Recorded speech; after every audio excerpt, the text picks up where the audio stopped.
Hello everybody and welcome back to my channel. If you're new here, hi, I'm Tiffany, and today we are continuing our month with Marilyn with the classic romantic western River of No Return.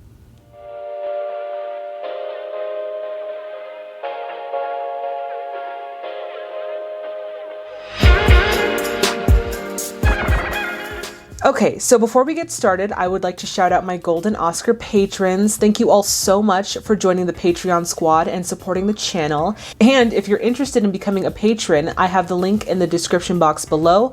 Also, it is on my banner on the channel's homepage. So one more announcement. So on Patreon, my patrons and I have been collaborating with a name for all of us for our little community.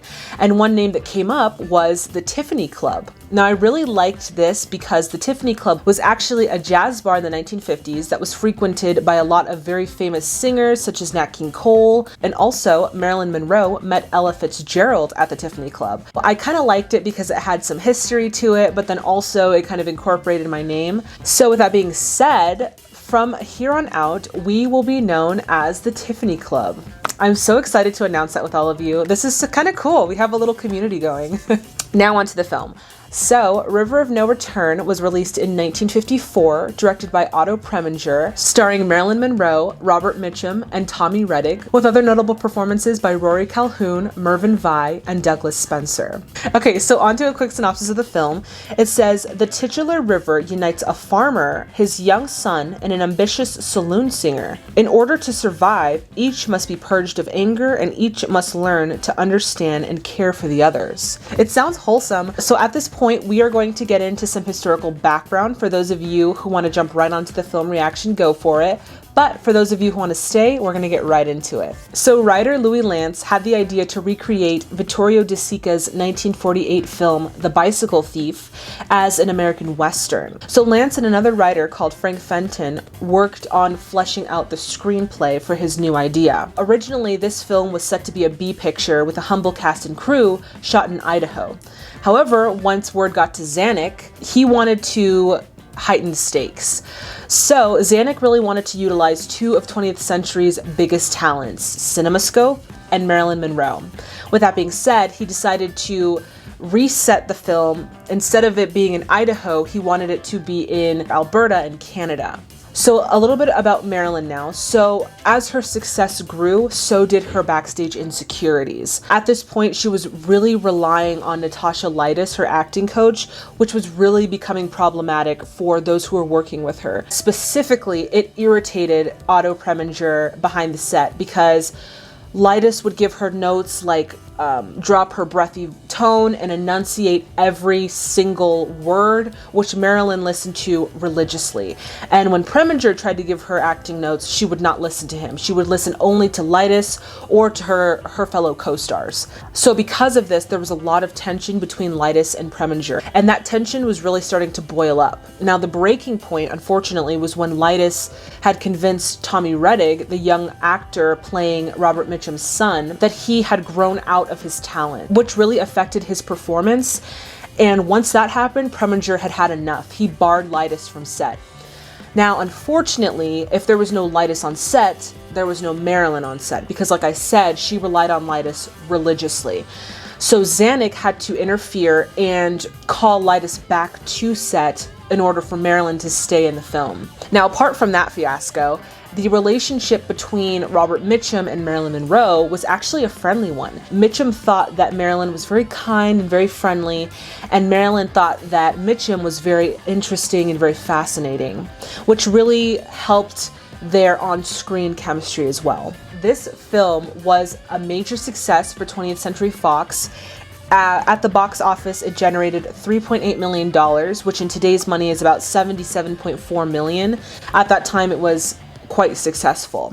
Okay, now onto some interesting facts. Now, these facts are going to be geared a little bit more toward Marilyn's personal life.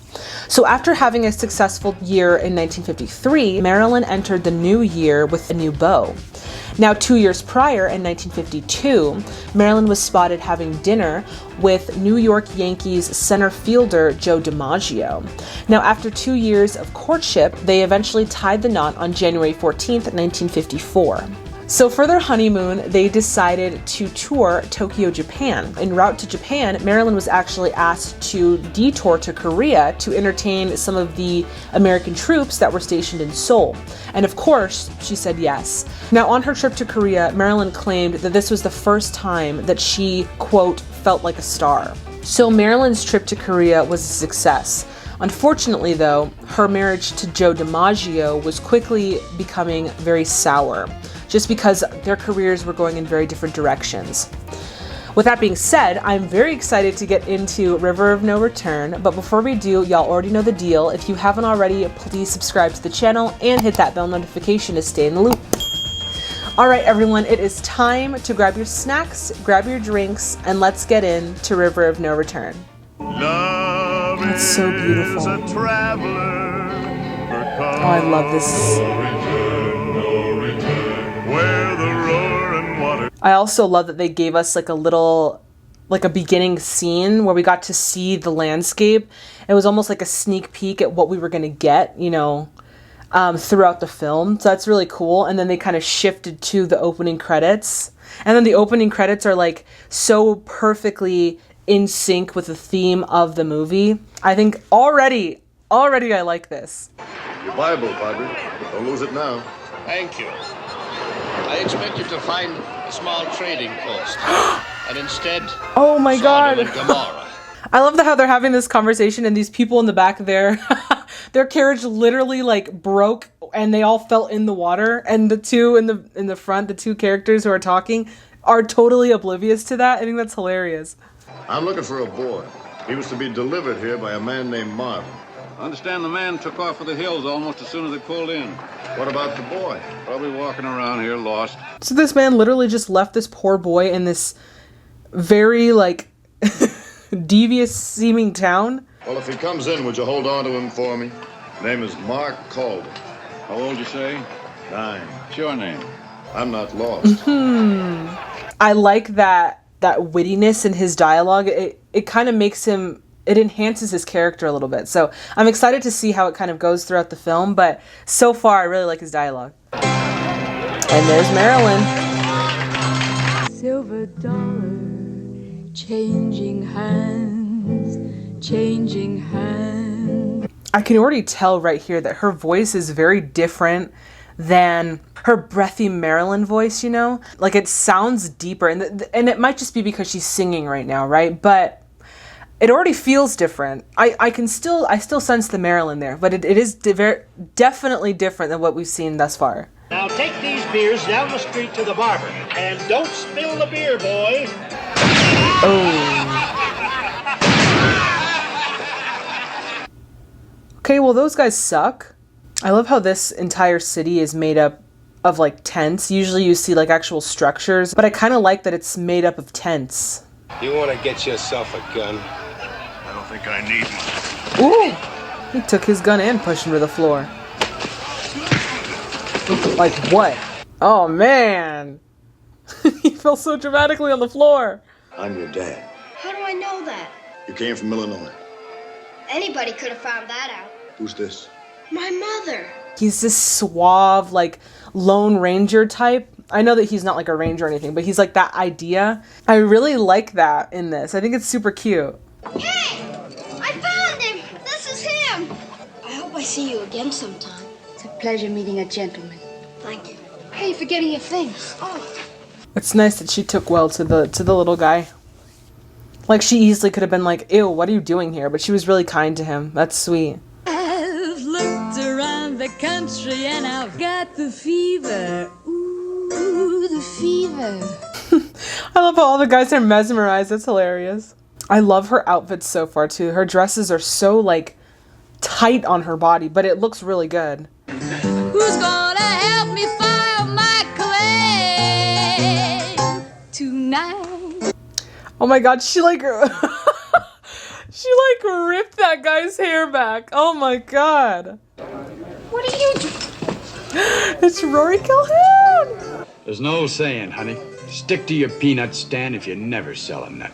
Though I will say it's kind of weird seeing him kiss Marilyn Monroe after like watching How to Marry a Millionaire, and he was with Betty Grable in that film. I know like they're all acting, right? But it's a little strange because I'm like, wait a second, that's Loco's man. What are you doing?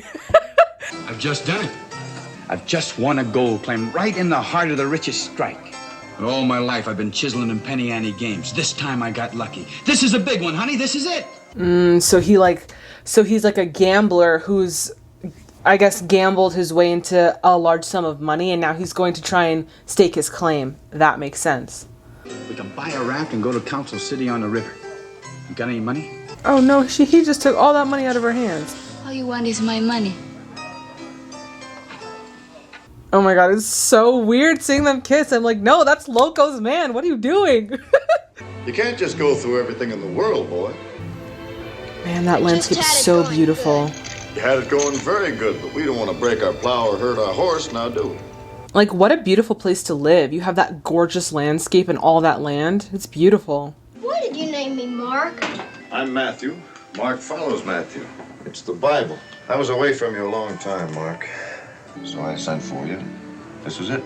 I really love this dynamic between Matthew and Mark, because easily the little boy could have been like indifferent to his father or like angry with his father for not being there. Although, mind you, he's supposed to be 9 at this point, so he's still a kid, but he could have harbored some sort of like anger towards his father for not being there for a large portion of his life. But, you know, as soon as he realized that Matthew was his father, he immediately just showed him this love for him. And I really like that they decided to kind of have that relationship versus like a relationship of animosity. I just really like their character dynamic.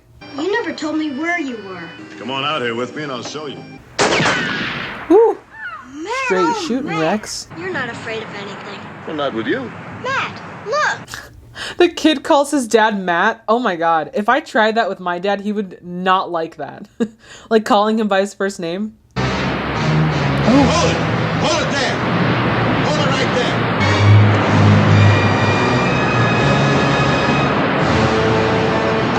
So in one of these scenes when they were on the raft on the river in Canada, not like in studio, like actually in Canada, there was a scene where Marilyn had injured her ankle and she actually had to take a few days off of the set to like rehabilitate her ankle. And so there's this rumor that was starting that was like, oh, she's faking it, she's not telling the truth. But eventually they came back and said, yeah, the injury was real, it's just she might have been putting a little extra sauce on it, you know. But all that to say that they had the actors actually on the river doing some of their scenes. So I just think it's really cool. Hi! You don't know how good it is to see you again. You two know each other? This one and I are old friends. You'd better come up to the cabin and dry off. All right. Come on, I'll go with you. What a coincidence, right? That the only 2 people that helped them off the raft were the 2 people that she knew. I think that's funny. Hey, what is this? What do you got here, Calder? A farm. Everybody and his brother for 100 miles around is looking for gold, and you're digging a farm? That's it. Maybe you know what you're doing.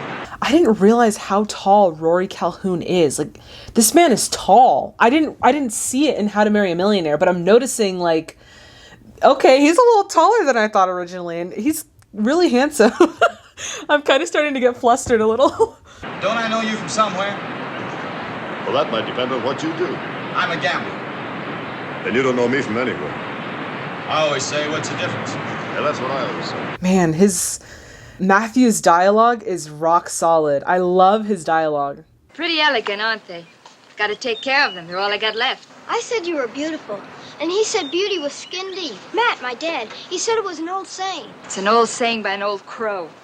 Okay, one thing that I'm noticing is, first of all, I don't know exactly when this movie was set. I'm assuming it's like supposed to be in like the late 1800s. Correct me if I'm wrong. But I feel like the costumes are not like time period accurate, but then the set design seems like it's in the late 1800s. So I'm like, okay, there's a little inconsistency there. But again, it doesn't take away from anything in the movie. It's just a funny little thing to note on. Would you sing one? Old Lady Blackbird flirts with the scarecrow. Scarecrow is waving at the moon. Oh, I love this song. It's so playful and fun. Calder, how long do you think it'll take us to get from here to Council City? Well, the river drops from here. The rapids get worse. So you say it can't be done? You asked me how far it was, that's how far. I really want to watch the Bicycle Thief and kind of compare and contrast between this film and that film, just to kind of see also what the idea was behind this story. I gotta get there. How much do you want? Why don't you wait till I get that field plowed and seeded and I'll take you? I can't wait. Well, I can't go. Go on outside. Oh, he took his gun. It's kind of interesting to see him in this more like villain type role where he's like the bad guy, because all I'm thinking of is, oh, he's this really cute, sweet ranger that Betty Grable's character fell in love with. But it's nice to see him in this role because we kind of do see his versatility as an actor too. And I know that he's more of like a supporting role. You definitely get the sense that he's like a scheming villain. And I really like that he's portraying, you know, that character. He's doing a really good job. What a freaking schemer. My goodness. Harry, what are you doing? I'm taking the gun, Calder. And I'm borrowing the horse. In front of his son, too. How could she be in love with this man? He is disgusting. Ooh, get him. Look out, Mark, the gun. Oh my god, he clubbed him with a gun, dude. Okay, so now we know that Harry is freaking selfish, cares about nothing but himself. You go ahead, Harry. I'll wait here. You won't take long, will you? Not with you here. You know that.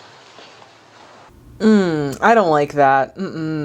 Like, how could you still, like, I don't get it. She's like, I mean, you don't just fall out of love like that, right? But it's kind of weird that, like, he's a bad guy, but she's still kind of into him. I don't know. Maybe that's just me. Very strange. Stop worrying. He'll be all right. Take more than the wooden end of a rifle to kill him. He's got a head like a boulder. I feel bad for the kid, because the kid had to see that entire thing. Like, this man stealing from his father and then, like, clubbing him with a gun. Have they gone? The man's gone. She stayed. She didn't want to leave us. Yep, time to go. So are they. That kid has had more tragedy in his life than a 9-year-old should experience. Like, he lost his mom, his dad wasn't there most of his life. Like, a lot of tragedy. Mark! Come on, little guy, they're coming. Well, at least they were able to get away.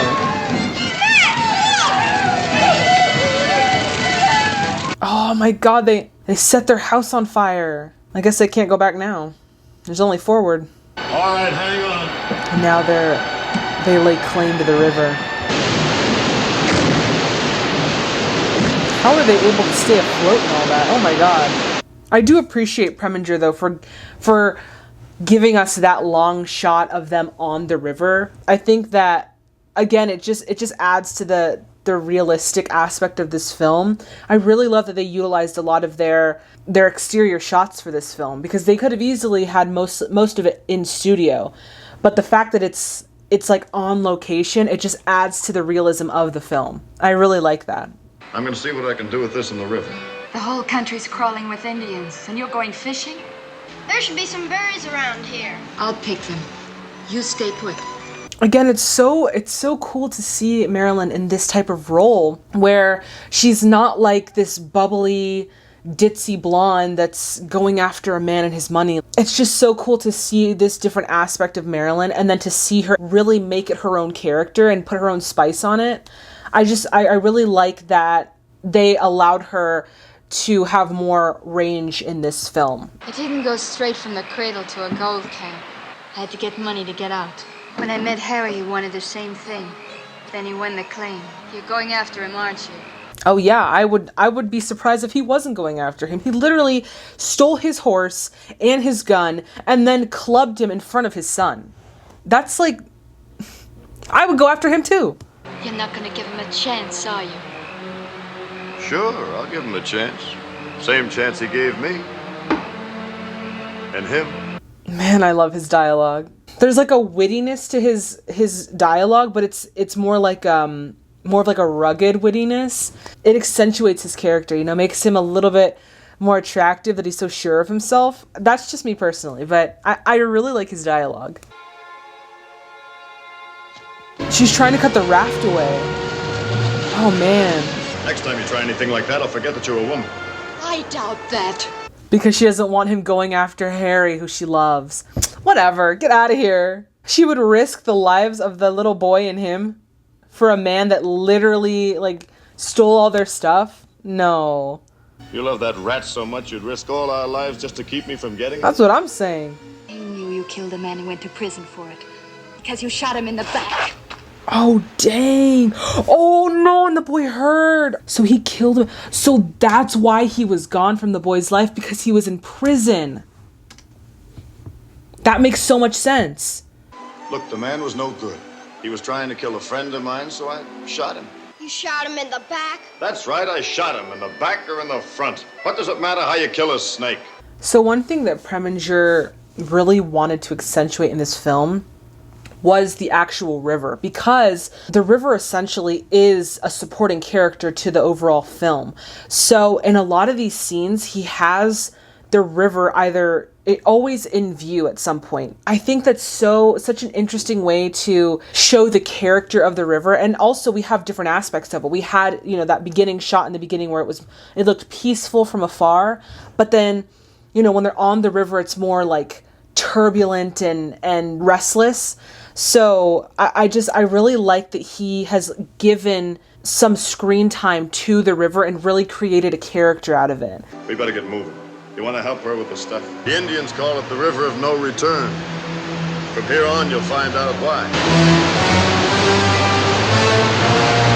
See, from afar, the river doesn't look so, like, restless and like turbulent. But when they have us on the river with these characters, it's like the whole entire character of the river changes. It's so cool how he does that.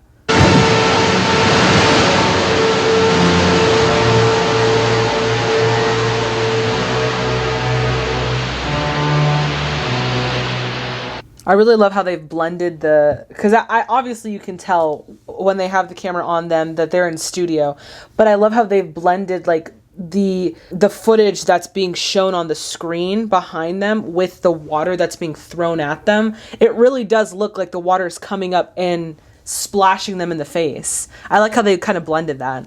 One thing about this, the longer you last, the less you care.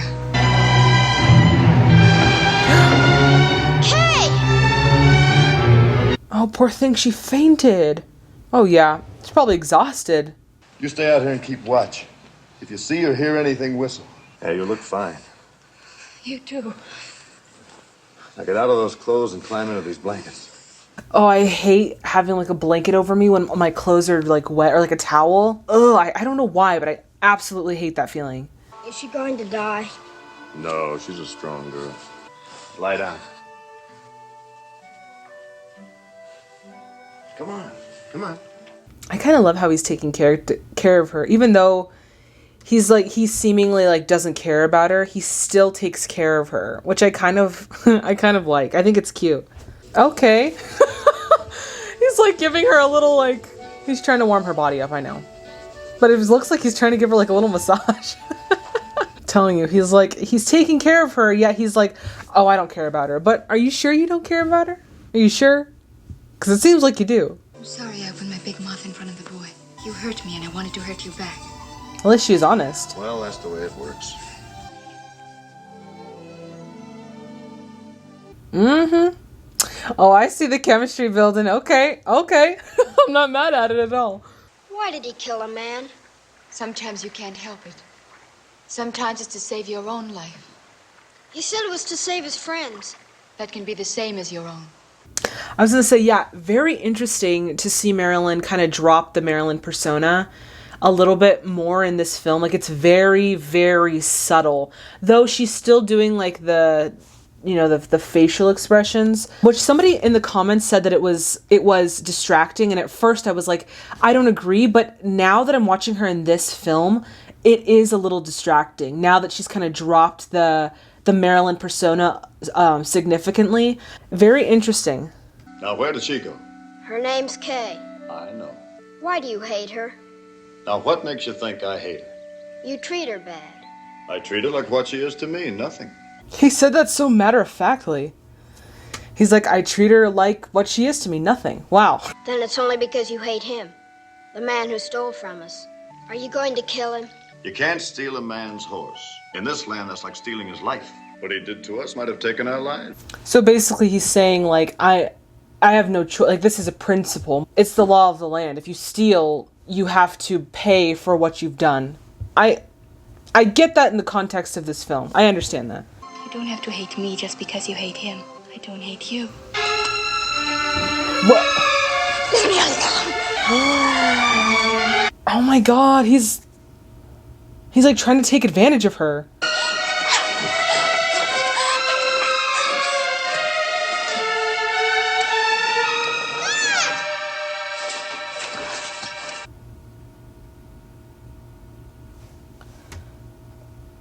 Wait, what just happened? I'm so confused. Like, they were talking about being friends and maybe, you know, I don't know, we could be like, you don't, just because you hate Harry doesn't mean you have to hate me. Like, I want to be your friend. And then suddenly he tries to take advantage of her? Wait. Why? Can someone please explain that to me? I'm very confused. I don't know why that happened. I really don't understand it.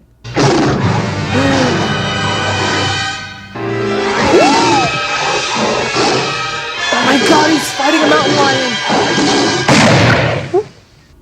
I am thoroughly confused right now. I have no idea what is going on right now. My name's Benson. This is Dave Colby. You headed for Council City? You're on the river. You come with us, and you got a chance. I'd rather have no chance with him.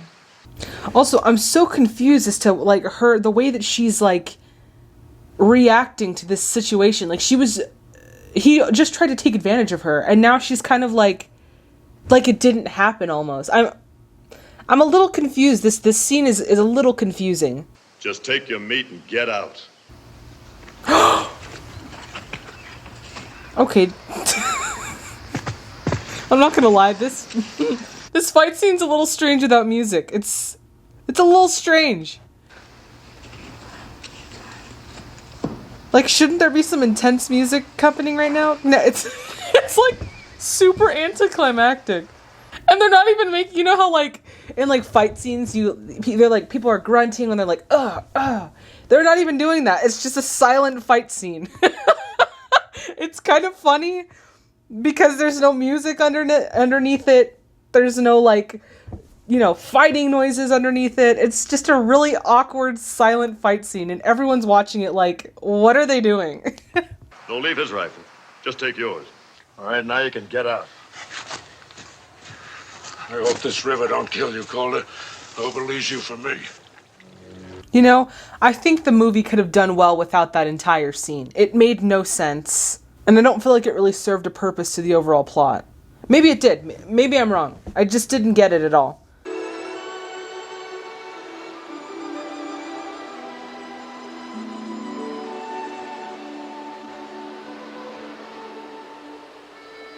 I feel like their tender moments are kind of weird now. Again, because of that, like, that scene where he tried to take advantage of her. And now it's not cute that he's trying to be, like, sweet to her. Now it's weird. You'd have been much surer of getting to Council City with Colby. A man like that? But what's a man like Weston? You only know the one thing he did to you because he was desperate. She does make a good point about Harry and how Matthew was making this assumption that Harry is, like, a bad guy. And she's like, but you only know him based off of one incidence of desperation. You don't know his entire life and what he's been through. It's a very interesting way to look at the situation. Also, it's coming from her love for him, but very interesting point to be brought up. Give me the Ooh, they are coming!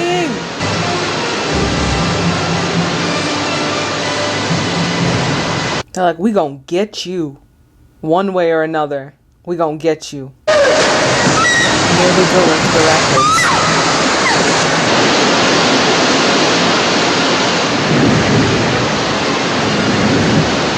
I could just imagine what filming this must have been like. Having, like, just water thrown in your face for 13 plus hours a day. That would suck. Oh my god. How are they still floating after that? Did you see that? Did you see the stunt person on that raft? Like, she almost fell over in real time. Oh my god. And there's like nothing to hold on other than the two posts. Like, if you fall, you're screwed. Well, there it is. That's Council City. Man. What do you want? He's still going after him, aren't you? You know that. Let me find him first and talk to him. Or at least he'll give her time to kind of like talk to Harry. Though I don't know what there's to talk about. Because he's already stolen his horse and gun. So I don't know, like, is she gonna like ask him to apologize or like give it back? I'm not sure. Well, it looks like he's here. I was hoping he wasn't. I was hoping he'd gone back to your place. No chance.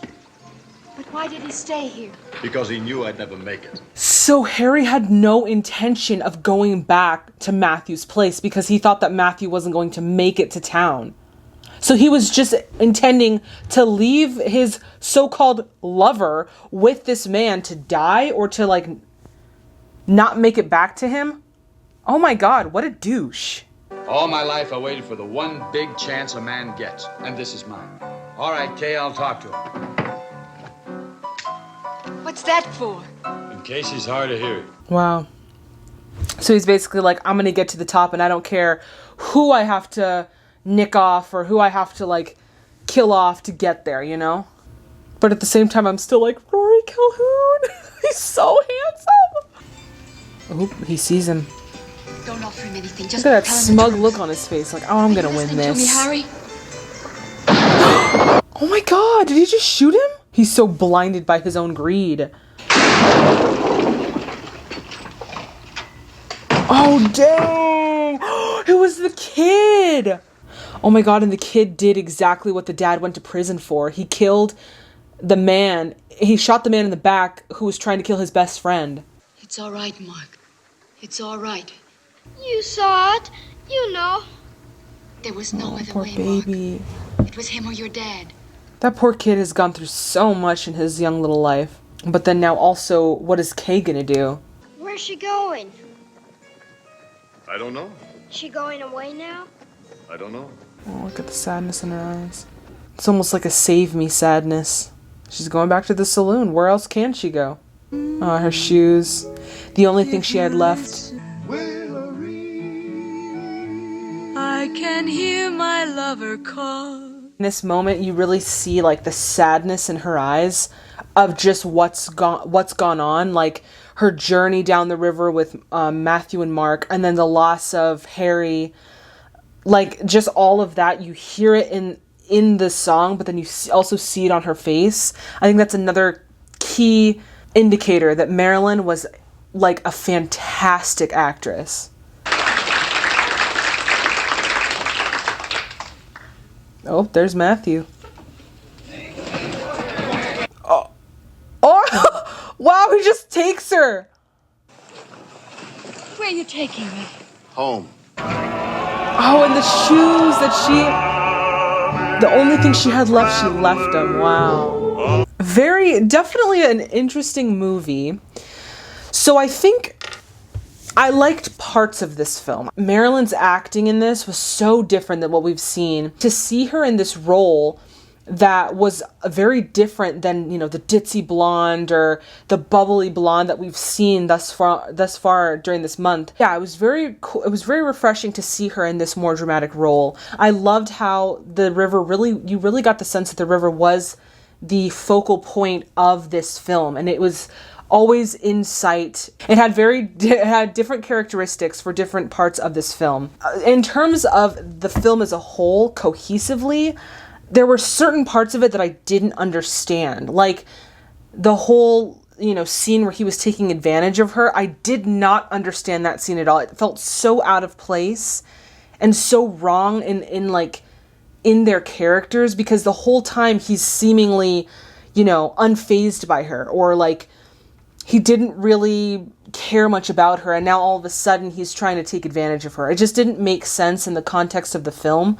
And then one final thing I wanted to talk about was the acting in general in this film. It felt like they were actors reciting their lines. Don't get me wrong, I loved Marilyn, and for its time, like, it was really, like, it was good, but I felt like they were actors reciting their lines, less so people living in this experience. And that's just, again, my own personal opinion. You guys can have differing opinions. It's totally fine. But yeah, so overall, I think I'm going to give this film a 6 out of 10. Again, there were certain parts that I really loved about it, but cohesively, it didn't fully make sense to me, which is fine. You know, you win some, you lose some with some films.